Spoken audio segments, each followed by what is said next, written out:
Dans l'épisode précédent, souvenez-vous, janvier 632, Charibert II meurt et les seigneurs aquitains se révoltent. Aquitaine indépendante! Dagobert place alors 2-3 potes pour gérer la région pendant la minorité de son neveu Chilpéric. Mais Chilpéric meurt peu de temps après, probablement assassiné par Dagobert Ier. Allez, next. Le 8 avril 632, Dagobert récupère évidemment l'Aquitaine. C'est pas ma faute si celui qui devait la gouverner est mort. Reconstituant ainsi le royaume franc, tel qu'il était sous le règne de son père, Clotaire II. Dès lors, Dago choisit de quitter l'Austrasie, j'en connais qui vont se sentir lésés, et de prendre Paris pour capitale, de par sa position géographique au centre du royaume. Alors, géographiquement, le centre du royaume, c'est plutôt Auxerre. Oh bah oui, mais j'allais pas aller vivre à Auxerre. Dagobert Ier se sépare ensuite de Pépin de Landais, dans l'espoir de récupérer un peu du pouvoir que son père avait délégué au maire du palais. Il s'entoure d'excellents conseillers, tels que le chancelier Didier.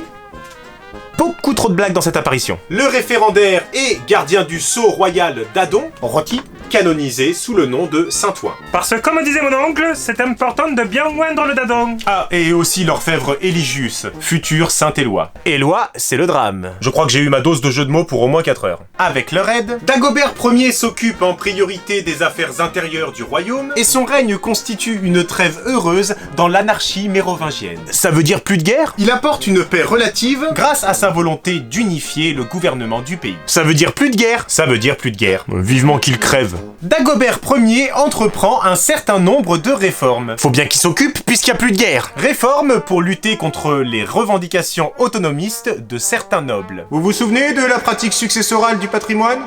Oui? Oui, bon, on va arrêter de faire ça. Oui. Bon, ça vous évitera de vous bouffer le nez en plus. Réforme pour réorganiser la justice du royaume. La frappe de la monnaie se fera désormais uniquement au palais, hein. Oui, parce que les fraudes monétaires, ça va bien. Réforme pour l'éducation et les arts. Tous les ans, à partir du 9 octobre, le clergé pourra organiser une grosse foire, hein. Voilà, on fera tourner les serviettes, comme ils disent. Alors, n'hésitez pas, évidemment, à en profiter pour faire du commerce et prélever des taxes à la place du pouvoir royal. Voilà, hein, c'est moi qui régale. Mais pendant ce temps, c'est le dawa chez nos voisins bretons. Salut! Et par crainte que cette pagaille déborde sur le royaume des Francs, les villes de Nantes et Rennes sont renforcées. On n'est jamais trop prudent. Les nouvelles de Bretagne parvenant difficilement jusqu'à sa cour. Des nouvelles de la Bretagne? De qui? Mais si, les connards qui mangent que des crêpes. De qui? Dagobert décide de se rendre dans l'Orléanais, la Touraine, le Poitou et le Maine pour prendre des news via leurs voisins proches. C'est sans doute dans les environs d'Orléans qu'il rencontre Berthilde, une énième gonzesse, qu'il apprend la mort de l'ancien roi des Bretons, Gazlin de Tienne, et la prise du pouvoir par le neveu de ce dernier, Judicaël. Judicaël. À elle qui? Le bon Saint-Éloi A pour mission d'obtenir la soumission... C'est bon, ça me saoule. D'obtenir la soumission de Judicaël et la réparation de tous les préjudices subis par ces leudes. Délégation, négociation, fellation. Judicaël leur apprend. J'ai juste accepté le titre de duc, moi, pas celui de roi de Bretagne. Il ajoute aussi que tous les seigneurs bretons reconnaissent que Dagobert est le king. J'ai jamais failli à ma parole. Éloi insiste pour que Judicaël rencontre le roi des Francs. Je suis un duc, moi, pas un roi, hein. Donc pas de raison de solliciter de faveurs particulières, ni de réitérer un acte d'allégeance auquel mon pays est fidèle. Oh, le lourd. Il accepte néanmoins d'être reçu par un haut représentant du roi. Et c'est le brave Dadon qui s'y colle. Mais le jour du départ de Judicaël, alors qu'il vient prévenir son hôte qu'il se casse, Dagobert apparaît derrière une tenture qui se soulève.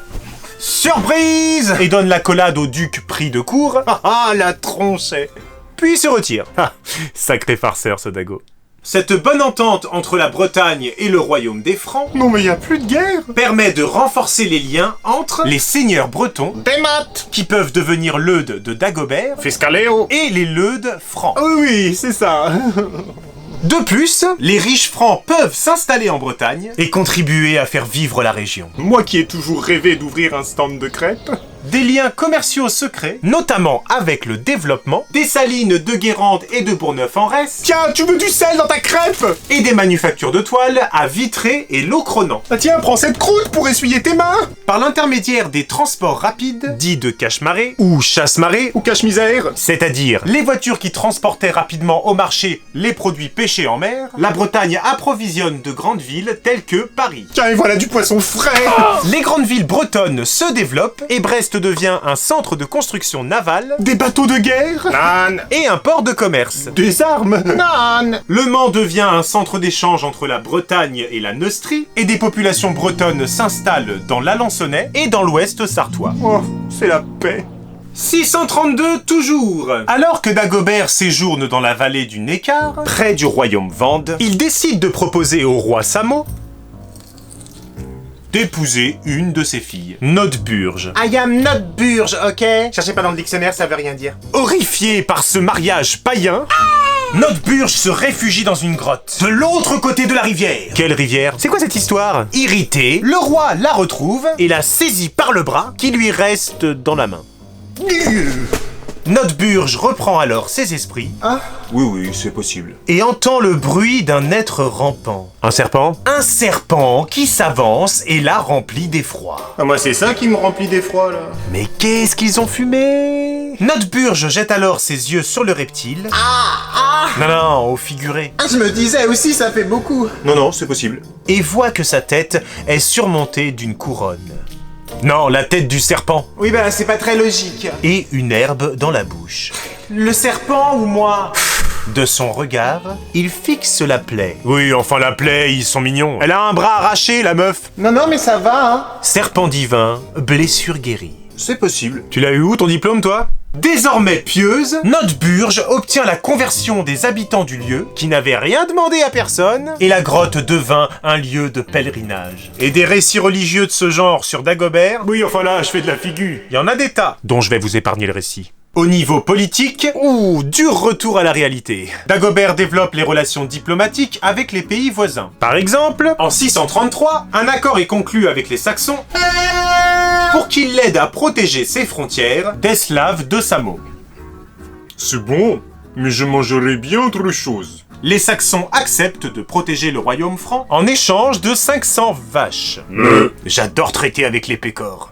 Mais en 634, alors que Dagobert Ier tente de soumettre les Eslavons, Eslavons pas très souvent, faut bien le dire. les Grands d'Austrasie, mécontents de ne pouvoir être un peu plus autonomes et s'approprier une partie du pouvoir, lèvent le pied sur le champ de bataille. Ah bah, les gars. Pour apaiser les esprits, Dagobert est contraint d'abandonner le royaume d'Austrasie à son fils Sigebert III, qui n'a alors que 2 ans. Les mecs, d'être gouvernés par un enfant de 2 ans, ça les calme. Dagobert réussit néanmoins à écarter Pépin de Landenne du poste de maire du palais. Il donne comme tuteur à son fils l'évêque de Cologne et le duc Andalgésil. Un comprimé par jour. Ah oui, et les Eslavons sont battus par les troupes austrasiennes. On leur a passé un de ces slavons. En 635, Dagobert Ier est à nouveau papa d'un petit Clotaire II, fils de la reine Nantilde. Tu aimes les Nantildes, mon chéri? Les nobles de Neustrie exigent alors de Dagobert Ier qu'ils rattachent leur région à la Bourgogne, anciennement Burgondie. Fini les proutes, bonjour le vin. Dagobert accepte et place donc son nouveau-né à la tête de ce nouveau royaume. La Neustrogne. Non. La Bourgstrie. Non. Un traité est conclu avec le fils aîné de Dagobert, Sigebert III, Si je perds 3, il m'en reste encore 7.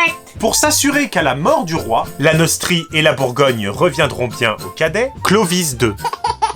Tandis que l'Austrasie ira à Sigebert III. Il m'en reste encore 4. En 638 ou 639, à Épinay-sur-Seine, Dagobert tombe malade d'un flux de ventre. Autre joli terme pour dire diarrhée. Et il se vide. Enfin, je suppose. Réalisant que ça sent mauvais pour lui, et sûrement pour les autres aussi, il recommande à la reine Nantilde C'est à cause des Nantildes, c'est ça? de s'en remettre au maire du palais de Neustrie. Gars.